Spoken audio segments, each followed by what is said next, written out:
এই যে নিয়ে আসলাম আমি একটা মজার একটা কাবাব। এটা হলো কাঁচা কলার কাবাব। কাঁচা কলা এবং মসুর ডাল দিয়ে একটা মজার কাবাব। এভাবে আপনারা বানিয়ে দেখতে পারেন, আপনাদের কাছেও ভালো লাগবে। এটা অনেক দিন সংরক্ষণ করেও খেতে পারবেন।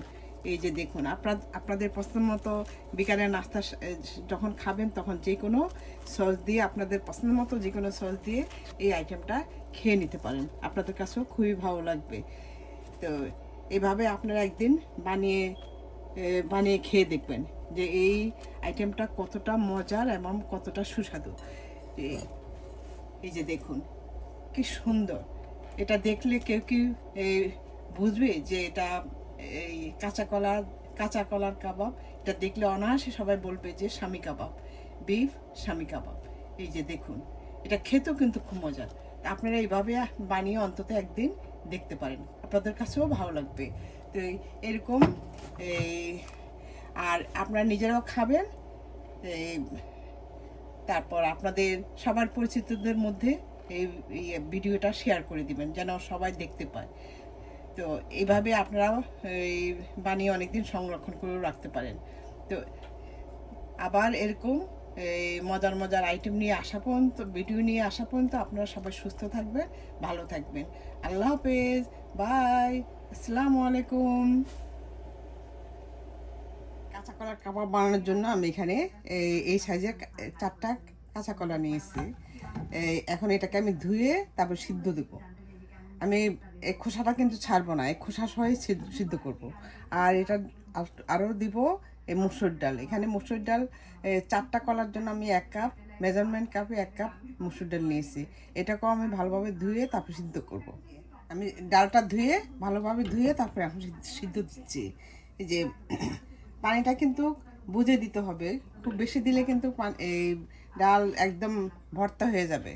কিন্তু এমনভাবে দিতে হবে যেন ডালটা ঝরঝরা থাকে এবং একদম শুকিয়ে যায় পানিটা। আমি এখন চুলাটা ধরিয়ে দিচ্ছি। কাঁচা কলাটাকেও আমি ধুয়ে তারপর আমি পানি সিদ্ধ বসিয়ে দিয়েছি। এই যে আমার ডালটাও সিদ্ধ হয়ে গিয়েছে। এই দেখুন কি আমি এমনভাবে সিদ্ধ করেছি, দেখুন একটু পানি নাই, কোনো ভর্তা হয় নাই, এই ডালটা একদম ঝরঝরা। এই যে এইভাবে এই ডালটাকে সিদ্ধ করতে হবে যেন একদম পানির নরম ভর্তা না হয়ে যায়। দেখুন কতটা সুন্দর এবং কতটা ঝরঝরা। এইভাবে ডালটাও সিদ্ধ করে নিতেন। এই যে আমার কলাটাও সিদ্ধ হয়ে গিয়েছে। এই এখন কলার এই খোসাটা ছাড়িয়ে নিব ঠান্ডা হলে পর।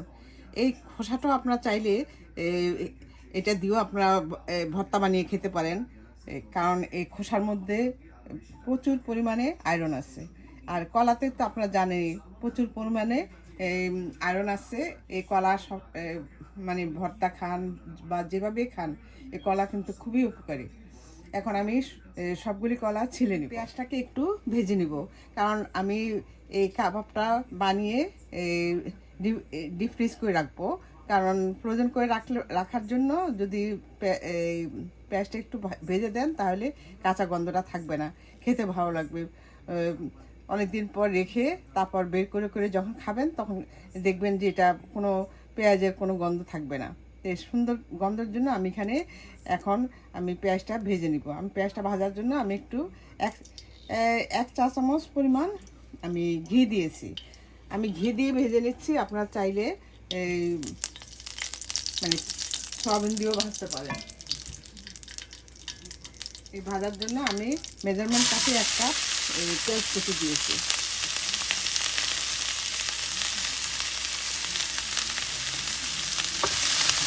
আমি খুব বেশি ঘি দিব না, বা ঘি অথবা তেল বেশি দেওয়া যাবে না।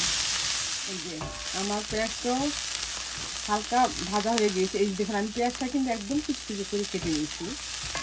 এখন দিয়ে দিব এই যে 5-6টা কাঁচামরিচ কুচি করে কেটে দিয়েছিলাম সেটা।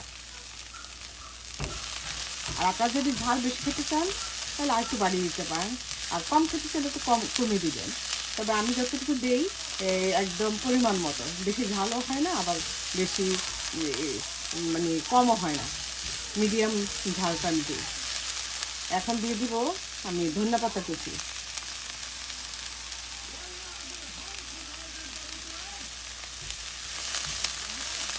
আর ঘি দিয়ে ভাজলে ফ্লেভারটাও সুন্দর আসে আর খাওয়ার টেস্টটাও অনেক বেড়ে যায়। তো কাজে আপনারা ঘি দিয়ে এই পেঁয়াজটাকে এইভাবে ভেজে নেবেন। এই যে আমার এটাও ভাজা, পেঁয়াজগুলিও ভাজা হয়ে গিয়েছে। এখন আমি চুলাটা নিভিয়ে দিচ্ছি। আমার কলাটাও ছিঁড়া হয়ে গিয়েছে, এই যে দেখুন। আমি এখন এটাকে আমি ভালোভাবে একটু ম্যাশ করে নেব, এভাবে ম্যাশ করে নেব। এই যে আমার এই কলাটা ম্যাশ করা হয়ে গিয়েছে। এখন আমি দিয়ে দিচ্ছি যে ডাল সিদ্ধ করে রেখেছিলাম, সেই ডালটা।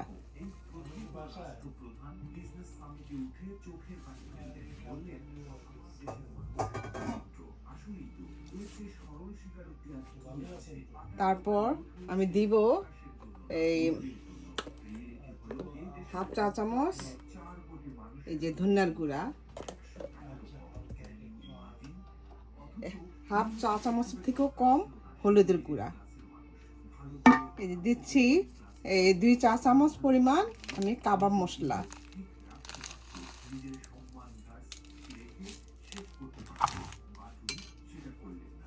তারপর দিব আমি এই যে পেঁয়াজ এই যে ভেজে রেখেছিলাম সেগুলি দিয়ে আমি এখন ভালোভাবে এটাকে মিশিয়ে নিব। ভালোভাবে হাত দিয়ে আমি হাত দিয়ে মিশাবো। আর দিব একটু গোলমরিচের গুঁড়া সামান্য।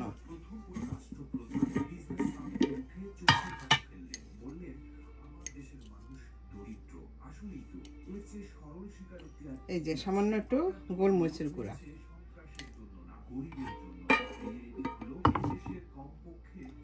এখন আমি এটাকে ভালোভাবে হাত দিয়ে মিশিয়ে নিব।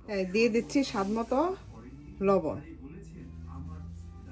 আমি হাফ চা চামচ পরিমাণ লবণ দিয়েছি।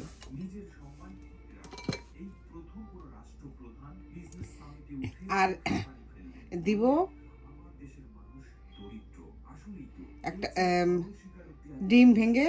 আর আমি এখানে হাফ চা চামচ পরিমাণ লবণ দিয়েছি।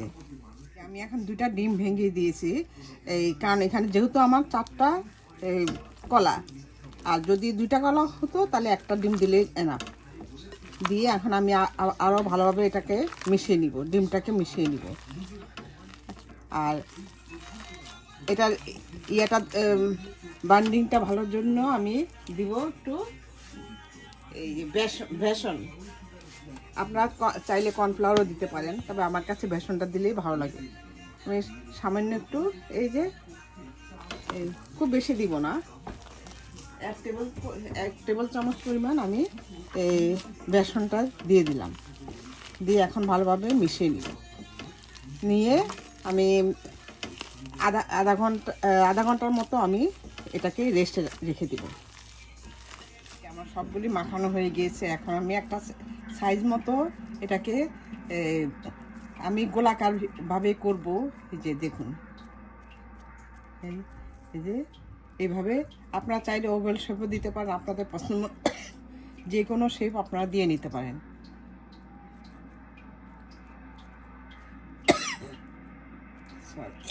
সরি, আমার আবার ঠান্ডা লেগেছে। এই যে দেখুন, আমি এরকম শেপ দিয়ে এই সবগুলি আমি বানিয়ে নেব। এই যে হয়ে গেল আমার কাঁচা কলার কাবাব বা কাটলেটও বলতে পারেন। এই কাবাবটা আপনারা এইভাবে বানিয়ে এই ডিপ ফ্রিজে সংরক্ষণ করে রাখতে পারেন। প্রথমে এরকম একটা এই লম্বা ট্রে অথবা কিছু এর মধ্যে একটু ফাঁকা ফাঁকা করে এই ডিপ ফ্রিজে রেখে দিবেন। যখন একটু শক্ত হয়ে যাবে তখন এগুলি খুলে খুলে একটা এয়ারটাইট বক্সে রেখে দিবেন। তাহলে এটা আপনারা যখন মন চাবে তখনই নামিয়ে খেতে পারবেন। এই আইটেমটা আপনার ভাতের সাথে খেতে, ভাত তারপর পোলাও, বিরিয়ানি এই বা বিকালের নাস্তা এই হিসাবেও খেতে পারেন। এভাবে আপনারা বানিয়ে রাখবেন, অনেক দিন সংরক্ষণ করে রেখে রেখে খেতে পারবেন। এখন আমি এগুলিকে ভাজার জন্য এখানে আমি একটা কড়াই বসিয়ে দিয়েছি। এই আমি পর্যাপ্ত পরিমাণে তেল দিয়ে নিয়েছি। আমি এখন ডুবো তেলেই ভাজবো।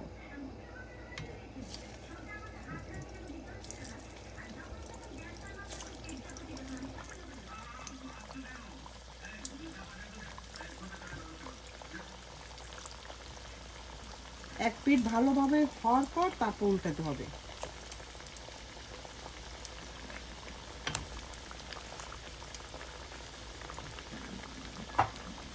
এক পিঠ ভালোভাবে যখন হয়ে যাবে তারপর আমি উল্টিয়ে, এক পিঠ হয়ে গিয়েছে, এখন আমি উল্টিয়ে দিচ্ছি।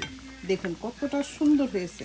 আপনার স্বামী কাবাবও কিন্তু এত সুন্দর হয় না। যে এই কাঁচা কলার এই কাবাবটা যতটা সুন্দর হয়েছে দেখুন, একদম কোনো ফাটে নাই, কোনো কিছু হয় নাই, এই খুব। আর এটা একটু সময় নিয়ে আস্তে আস্তে একটু অল্প আগুনে ভাজবেন, তাহলে জিনিসটা ক্রিসপিও হবে, ভিতরে সুন্দর ভালো জুসি থাকবে, কিন্তু আর উপরে একদম ফুল ক্রিসপি হবে। আবার এটা হয়ে গেলে পর এই পিঠ হওয়ার পর তারপর আমি নামিয়ে ফেলি। হয়ে গিয়েছে, যে আমি এখন তুলে নিচ্ছি। এই যে দেখুন কতটা সুন্দর হয়েছে, আপনার নিজেরই দেখে আঁচ করতে পারেন। এখন আমি একটা কিচেন টিস্যু পেপারের উপর আমি নিয়ে নিচ্ছি। এই যে দেখুন,